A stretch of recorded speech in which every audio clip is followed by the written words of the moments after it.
La théorie quantitative de la monnaie est une théorie simple qui lie le taux d'inflation à la croissance de l'offre monétaire. Cette théorie demeure la principale explication de l'impact de la monnaie sur le long terme. Elle trouve son origine dans les travaux de Jean Bodin au XVIe siècle, mais il faudra attendre le XXe siècle pour sa formulation mathématique, avec notamment les travaux d'Irving Fisher, de John Hicks et de Milton Friedman. Exposons maintenant cette théorie. Le rôle premier de la monnaie est de transiger la production des biens et services. La production annuelle sur le territoire ou PIB nominal peut être considérée comme le produit d'une quantité produite notée Y, appelée aussi PIB réel, et de prix noté P, ou déflateur du PIB. Ainsi, il est important dans une économie d'avoir assez d'argent pour acheter ce qui est produit. Toutefois, n'oublions pas que la monnaie a une caractéristique importante, elle change de main. Par exemple, j'achète avec une pièce une baguette de pain, cette pièce sera utilisée par le boulanger pour payer le vendeur de farine, qui lui à son tour l'utilisera pour faire quelque chose. Cette caractéristique de passer d'une main à une autre est appelée vitesse de circulation de la monnaie notée V. De ce fait, pour pouvoir transiger la production de la nation, il faudrait une circulation monétaire qui est le produit de la masse monétaire notée M et la vitesse de circulation V, soit M fois V. Ainsi, à l'équilibre, la circulation monétaire M fois V doit égaler la production de la nation P fois Y. Cette équation, MV égale PY, est appelée l'équation quantitative de la monnaie. Cette équation réécrite sous forme différentielle devient variation en pourcentage de M plus variation en pourcentage de V est égale variation en pourcentage de P plus variation en pourcentage de Y. La variation en pourcentage de M représente la croissance de la masse monétaire d'une année à une autre. La variation en pourcentage de la quantité produite nous renseigne sur l'évolution annuelle des quantités produites. Elle est appelée taux de croissance réel, noté G. La variation en pourcentage du déflateur du PIB représente le taux d'inflation noté Pi, c'est-à-dire la hausse ou baisse négative des prix à la production. Concernant la vitesse de circulation de la monnaie, celle-ci peut être considérée comme constante, puisqu'elle est consubstantielle au système de paiement.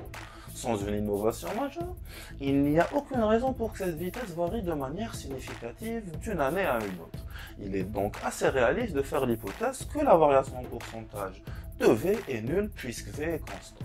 Ce qui nous amène à l'équation suivante. Variation en pourcentage de M est égale au taux de croissance G plus taux d'inflation Pi.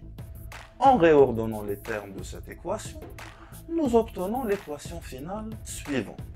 Taux d'inflation, Pi, est égal variation en pourcentage de M moins le taux de croissance G. Comme nous le montre l'équation, il est assez clair que le taux d'inflation représente une différence entre la variation en pourcentage de M et le taux de croissance G. Le taux de croissance économique, c'est-à-dire la hausse de la production, dépend de la croissance des facteurs de production, du progrès technique et de certains facteurs endogènes. Par contre, la croissance de la masse monétaire dépend directement de l'institution qui la gère, à savoir la Banque centrale. Ainsi, il est assez clair que si la masse monétaire croît dans les mêmes proportions que la croissance économique, alors le taux d'inflation sera nul et l'économie ne connaîtra aucune hausse des prix. Cependant, si la Banque centrale accroît la masse monétaire plus que la hausse de la production, alors la conséquence est l'inflation. Aussi, il est important de constater que la manipulation de la masse monétaire n'a pas un impact sur l'économie réelle. En économie, nous parlons de dichotomie classique, c'est-à-dire une séparation entre la sphère des variables réelles et la sphère des variables monétaires. Sur le court terme, la monnaie peut avoir certains effets sur l'économie réelle et un peu d'inflation, des taux d'inflation bas bien sûr, produit en général un effet positif sur la croissance. Toutefois, sur le long terme, la monnaie qui n'est qu'un voile est neutre. Nous parlons de neutralité de la monnaie sur le long terme. Analysons maintenant les données. D'après la théorie quantitative, nous pouvons formuler les deux hypothèses suivantes. Premièrement, l'évolution de la masse monétaire et de l'inflation d'un pays d'une année à une autre devrait suivre la même tendance. Deuxièmement, les pays dont la masse monétaire s'accroît à des taux élevés devraient avoir des taux d'inflation élevés, et les pays dont la masse monétaire s'accroît à des taux faibles devraient avoir des taux d'inflation bas. Commençons par la première hypothèse. L'évolution de la masse monétaire est évaluée par la variation en pourcentage de l'agrégat M2. L'inflation est évaluée par la variation en pourcentage du déflateur du PIB. Le graphique suivant présente l'évolution de la masse monétaire et le taux d'inflation de l'Algérie pour les 50 dernières années.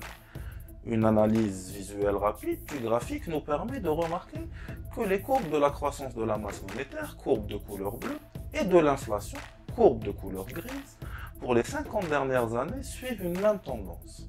Quand la croissance de la masse monétaire est élevée, le taux d'inflation est élevé, notamment durant la seconde partie des années 1980 ou à la fin des années 1990. Quand la croissance de la masse monétaire est faible, le taux d'inflation est peu élevé, comme au début des années 1980 ou de 2011 à 2015. Analysons maintenant la seconde hypothèse.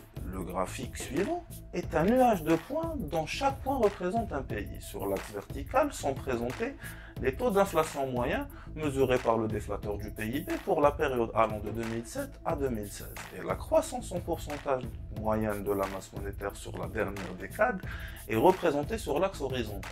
La courbe grise représente la tendance de ce nuage de points, c'est-à-dire la droite de régression linéaire. Nous remarquons assez clairement que les pays qui connaissent une croissance importante de la masse monétaire sont les pays ayant les taux d'inflation les plus élevés, à l'instar de la Biélorussie ou l'Argentine, et que les pays ayant une croissance de la masse monétaire faible ont les taux d'inflation les plus bas, Croatie, Japon. En résumé, la théorie quantitative de la monnaie établit clairement que la banque centrale qui contrôle l'offre monétaire est la première responsable de l'inflation. Comme le dit si bien Milton Friedman, prix Nobel d'économie 1976, l'inflation est toujours et partout un phénomène monétaire.